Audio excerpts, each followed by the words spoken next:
G'day, Ancient Mahar here. Just to say a little bit about quiet borderline personality. Well, borderline personality, the quiet type or manifestation of it. I'm going to have a couple of videos, or I guess a series, it might be 2 or 3 coming soon on this. But I just want to say there was a comment on a video that I did, I don't know when I did it actually.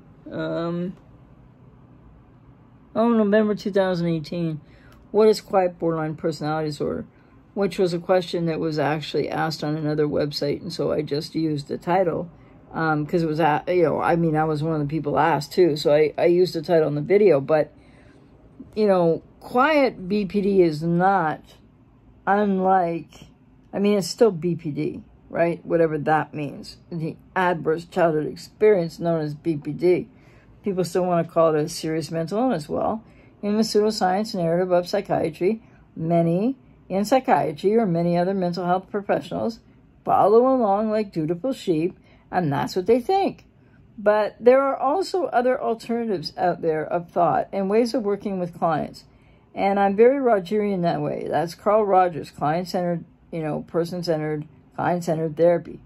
And so that's how I work with clients. I take people at face value with what they're describing, and we need to get to the human context of experience to be able to work through processes and for people to heal.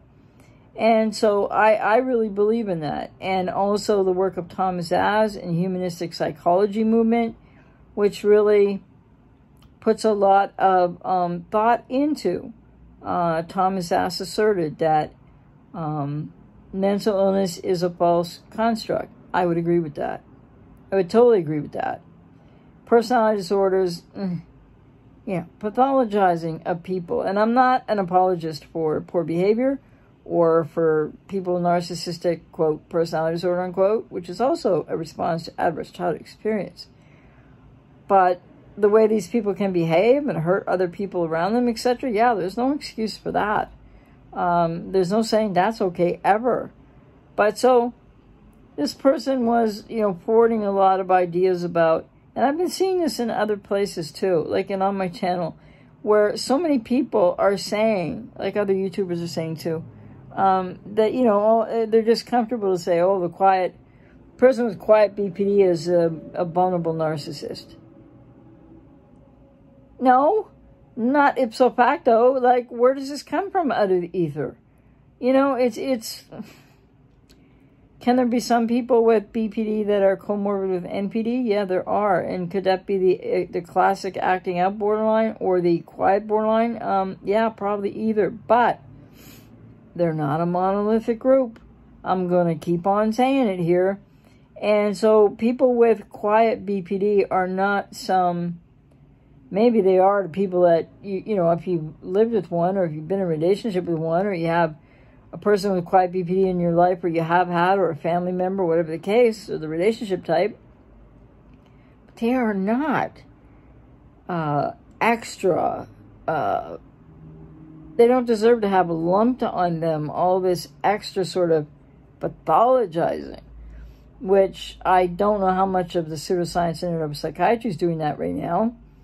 I watched a YouTuber who, Mr. DSM YouTuber, and I don't mean to be disrespectful to the person about that. It's just I don't agree with anything they say because they have a science-based approach to what they're saying. Well, it's pseudoscience.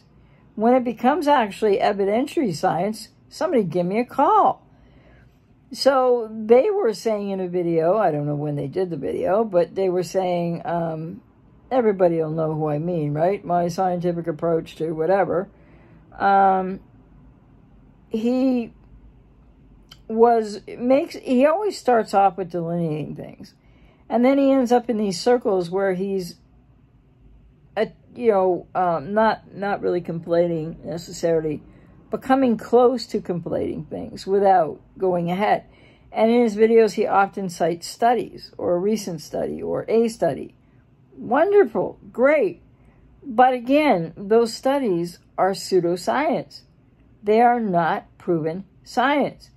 Google Dr. Niall McLaren Look at his YouTube channel. A lot of valuable information there. Listen to the interview that I did with Dr. Niall McLaren. One of them is up on my channel here, and another one is still at Blog Talk Radio. And I interviewed Dr. John Breeding, a psychologist out of Texas, and Dr. Dan L. Edmonds. And though they work in different areas, and Dr. Niall McLaren is sort of like Dr. Peter Breggin in a way. Dr. Peter Breggin being somebody who's really criticized his own profession for most of his profession, and I think he's a hero for doing it, because the pseudoscience narrative of psychiatry is full of it, for lack of a better way to put it. They're not, and when I say they, I mean like the power center of psychiatry, where they, the working group with no oversight that writes the DSM, okay? Nobody can tell them what to put in there or what not to put in there. They do whatever they want. What are they basing it on? God only knows. Because they might say they're basing it on studies, but the studies aren't evidentiary. They don't allow anyone to question the studies, like other psychiatrists or whomever might, in a professional capacity. They don't allow those studies to be challenged. They won't allow dissenting psychiatrists the ability to challenge in their professional journals the findings of these studies. And if you listen to my interview with Dr. Niall McLaren, he talks about this. And he wrote 3 really educational, fascinating books: Humanizing Madness, Humanizing Psychiatry. I can't remember the name of the third one. But you know that he had trouble getting his books published, because he didn't toe the party line of the pseudoscience narrative of psychiatry. So I know I'm saying this here a lot, but I just can't stress how important it is people do their own research. If you just want to be lazy and read, I shouldn't say lazy, but some people maybe are. If you just want to accept everything they say as carte blanche, yeah, that's the way it is. I don't know. I went to the doctor, TMI here. But I went to the doctor once when I was 30, 31, 32. I was already having perimenopause, and my body was telling me that. But the blood work wasn't telling the doctor that. And so the doctor said to me, because I'm a lesbian, he goes, "You're a lesbian, right?" And I go, "Yeah." And he goes, "Well, so you're not going to have any kids." It was just incredible homophobia, too. But he said that I should, why don't I just go and have a hysterectomy? Why don't I just go and do that? Because in perimenopause, I won't go into too much information. What I was experiencing was, no fun. And it was of a gynecological, variety of an issue. But luckily, it wasn't the worst thing that could happen to a female with that going on. But so he's telling me you're not in perimenopause. And I'm telling him, yes, I am. And my body knew that, right? I mean, my body was acting like it. I'll just spare you the details. And the bottom line is, so my blood work wasn't matching up with what my body was really doing. But yeah, by the time I was 32, 33, I was definitely in perimenopause.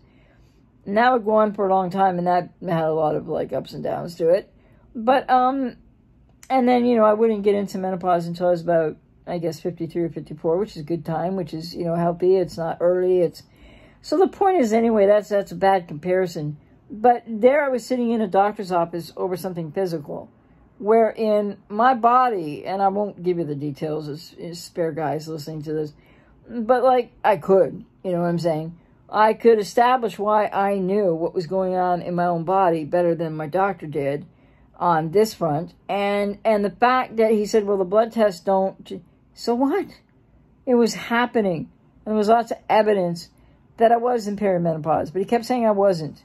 And then he said, because you were a lesbian, why don't you just get a hysterectomy and be done with it? Wow. I think I measured my response to that, but I told him what I thought, and respectfully as I could. And I just thought that was an abhorrent thing to say to a woman for any reason whatsoever under the sun. So this is just an example from something in physical medicine that I went through, well, 30-some years ago now, but 29 or 30 years ago, yeah. So the thing is, anyway, the doctor wasn't correct. And so why does everybody assume that psychiatry is correct? And they can't seem to even diagnose borderline personality, as they diagnose it as what they say it is, from bipolar. Now, is that really that all the competent diagnosticians have faded away into oblivion of confusion? Or is that really the hegemony with Big Pharma? You know, hey, get them both. Diagnose them with both. We give them more medication. That sounds really cynical and everything, doesn't it? Well, I don't have scientific proof of that. But so, back to the YouTuber who's, and the quiet BPD. Sorry, that was quite a journey. That, you know, this idea that, like, just vilify people with BPD. Not defending their poor behavior and then some. I'm not a BPD apologist. But what I do know about this, and it's substantiated by many other pioneers in the field and clinicians of note, shall we say, since I'm not one of those, that's fine, that, you know, BPD is so treatable, but it is also formidable to treat. I've been through the recovery process. Maybe one day I should do a video about that, but I don't know if people are interested because, you know, whatever. But it was formidable. It was like one of the most difficult things I've ever done in my life is recover from BPD. So, and I didn't even have it that bad in the sense of whatever's going on today. I was very atypical for it, like I've said before. But here's the thing. This now extra vilification of really a subtype, I don't really believe in subtypes, but maybe a little. But, you know, it's and I'm going to be talking about this. Really, it's more the discouraged subtype of BPD that is the quiet presentation of BPD. It doesn't make them vulnerable narcissists. It automatically. Somebody could be comorbidly BPD, NPD, but some people are, but not everybody. And so this sort of like how people are jumping all over the quiet BPD when, in fact, yes, they have a way of hurting people, and yes, people take it as a silent treatment, and maybe for some people with quiet BPD, it is that, and they are trying to be punishing, but for many, it's not that at all. They are beating themselves up so badly emotionally, internalizing everything that the externalizing person with psychiatry's so-called BPD, which is really adverse childhood experience. But yes, it is very serious in the nature of what that really means for people, for human beings and their suffering. And then, yes, they create suffering, you know, for people all around them. Of course, not on purpose and not with intent, but yes, it happens. So this idea that the person with quiet BPD is so much worse somehow than the externalizing, acting out, I don't understand where that's coming from. When somebody won't talk to you, yes, that's difficult. Yes, it could even be punishing, whether they intended to be or not. But the thing is, they are taking inside of themselves what the classic acting out borderline is throwing out at people. And on both sides of this, for people's experience when they're being really hurt by somebody with BPD in their life, is either group happy? No. Because one group's getting yelled at, screamed at, sometimes physically aggressed at, etc., etc. And that's terrible. There's no justification for that. And that's very wounding. And then the other group, with those with quiet BPD, well, they got too much silence going on. And I understand that's frustrating. And when somebody won't talk, it can feel probably as bad as when somebody's screaming at you. Like, it's just opposites, right?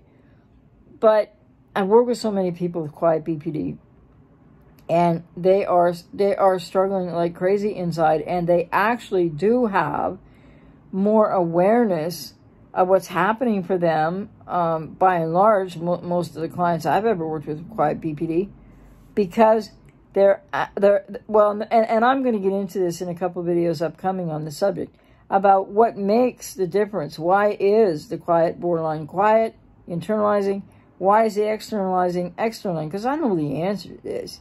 Because for whatever, you know, modicum of BPD I had, meaning that, you know, BPD's really changed over the years, and what people are going through now, what people are doing to other people, I didn't do any of that, like in relationships, etc.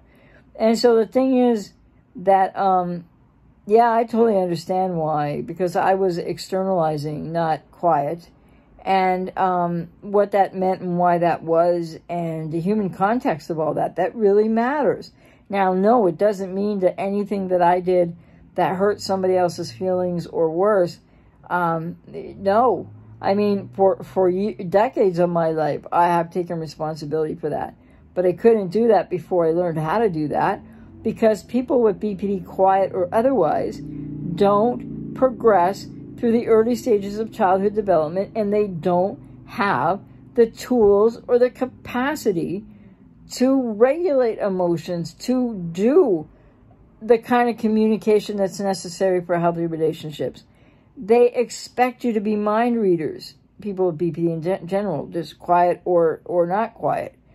So I'm going to have a lot more coming on this, but I think, too, that, you know, the comment left on my video today, what is quiet borderline personality, that I tried to respond to, that they're trying to equate it with, you know, narcissistic personality disorder or schizoid personality, and then they talked about depressive personality disorder, which isn't a personality disorder, but it was taken out of the DSM, and but they say there was no clinical evidence for that, or empirical evidence. Well, there's no empirical evidence in psychiatry. Something people should research and look into. Nothing empirical about it. So back to the YouTuber who does the scientific approach and everything, the DSM, he goes in a lot of circles and never gets anywhere. And when he's comparing this, that, and the other thing. So when he did a video on quiet BPD and is it having anything to do with vulnerable narcissism or covert narcissism or whatever, all these terms, you know, he comes to absolutely no conclusion, except he does say it's not, I can't remember the terminology he used, but quiet BPD, there is no evidence. Pseudoscience of psychiatry has no evidence for anything anyway. Might get the odd thing right by mistake. But there is no differential diagnosis there. There can be comorbidity, but aside from people that just have BPD and aren't comorbid NPD, then, which was definitely my case, by the way, just for the record, I didn't have NPD, I just had BPD, if that, or whatever. And I say that for a reason, and I'm going to be talking more about that in future videos. So just wanted to wrap this one up by saying, this idea of pile on the quiet borderline right now, because they have to be a vulnerable narcissist, because they schizoid personality, because it's that. And the commenter on my video, what is quiet borderline, was into all this, and all this, you know, supposition and whatever, in a very intelligent way, but in a very amateur way, that, like, why are people bothering themselves with all these, like, details, like, lack of facts, that there is no correlation automatically or across the board in any monolithic group of people with quiet BPD being vulnerable narcissists. And yet now it's like an urban legend out there, and all the people, they just talk about stuff and don't know what they're talking about. Okay, they have the right to do that, but they conflate all this stuff. And then it's rampant misinformation, and it matters in people's lives, is what I'm here to advocate for. It matters in people's lives.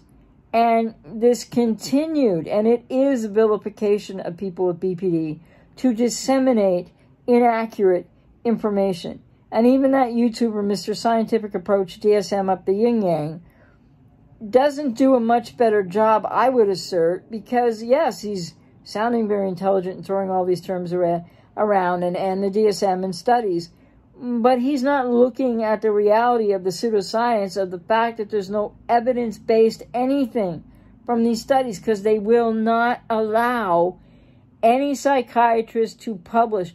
They don't have replication of their studies. Just basic scientific methodology, it's absent from the whole picture. So why the continued pathologizing of people that I'm not saying don't have serious issues? They do.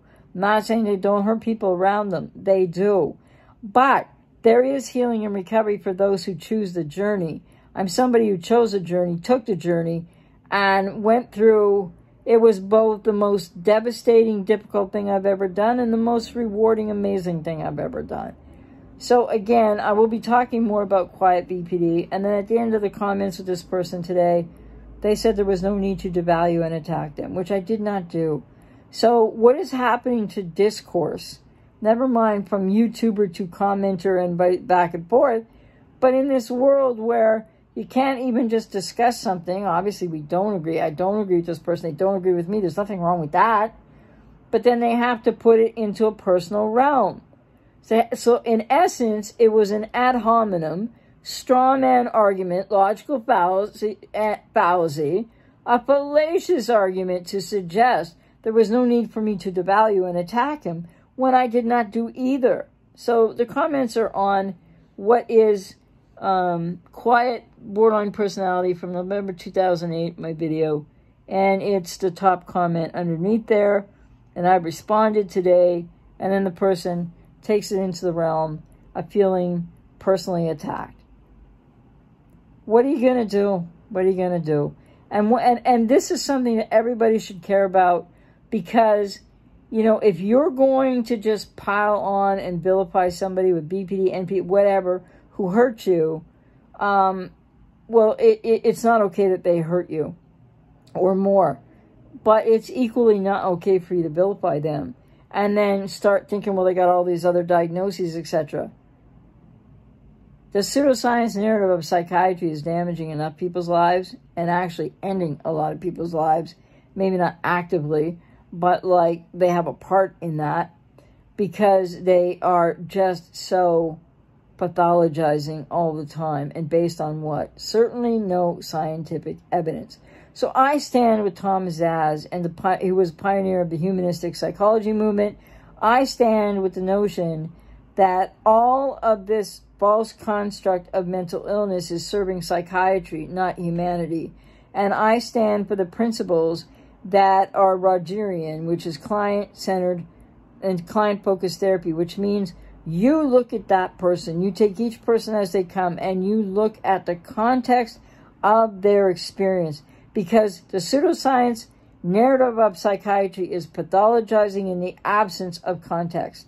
I went through some of that in my BPD recovery with a couple of really choice, really off-the-rocker psychiatrists.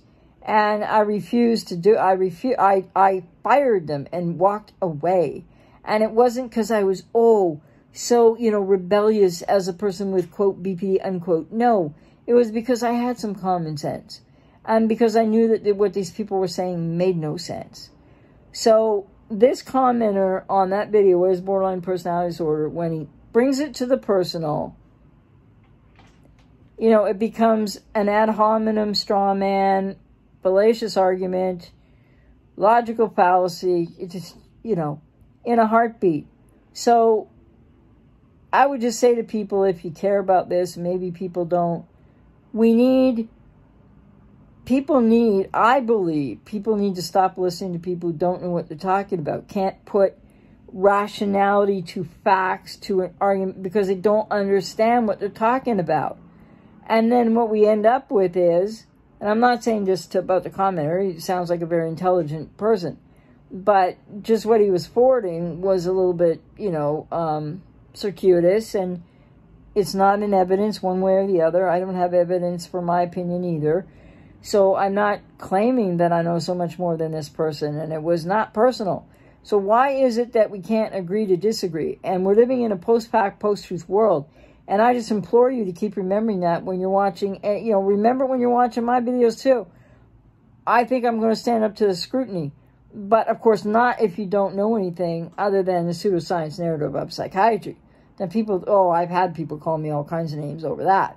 But that's because people don't look at the other side. They might not agree with it, but there is a whole other, there's tremendous bodies of work by incredible pioneers over decades of their work that have, that give us the information to challenge the pseudoscience narrative of psychiatry, which has been banging a drum to try to make BPD and other things, quote, personality disorders, unquote, quote, serious mental illness, unquote. Serious issues, yes, but not serious mental illness is a false construct. And ask yourself today, who does that construct serve? Anyway, I'll have lots more coming on Quiet BPD. I kind of meandered around, but, whatever. Take care. I hope you're having a good day. I finally got the friggin' haircut and went extra short, just in case I can't get another one for a while. But I also got advice today from the person that cuts my hair on how to cut my own bangs should, I end up in the situation I was in prior, which isn't important. So I said it at the end, because lots of people don't make it to the end. You know what I'm saying? Take care. But please do some research into this. I'm not just blowing smoke here. There's a lot of things that I know that are clinically sound to challenge the pseudoscience of psychiatry and its narrative and hegemony with Big Pharma. I don't just say that for the heck of saying that. And there are many, many Facebook groups. I don't like Facebook, and I don't like the groups, so I don't join over there. But there are many people that are very aware of the pseudoscience and the damage that psychiatry does with their, here's a med for this, that, and the other thing. That's what damages brains, and that's what impedes people's progress through recovery in anything called a personality disorder. It's different for bipolar, it's different for schizophrenia. But could it be that they were the original and they are the mental illnesses, or mood, in case of bipolar, mood disorder? But disorder. It's human context and human experience. And, oh yeah, another thing I should have said a long time ago about the pseudoscience narrative of psychiatry cannot prove the heritability of borderline personality. So, the fact that some clinicians out there writing blogs or whatever they're doing, or on YouTube might say, well, and, if a person has a first-degree relative with BPD, they have a increased chance of getting BPD. Okay, but that's hilarious to pin that on genetics. Talk about the environment. Talk about what kind of crap parent are most people with BPD. I'm not saying all, but I had a mother with BPD, comorbid NPD. Crap parent. So, this argument of heritability and it's in the genetics, again, no proof whatsoever right now. So, anyway, take care.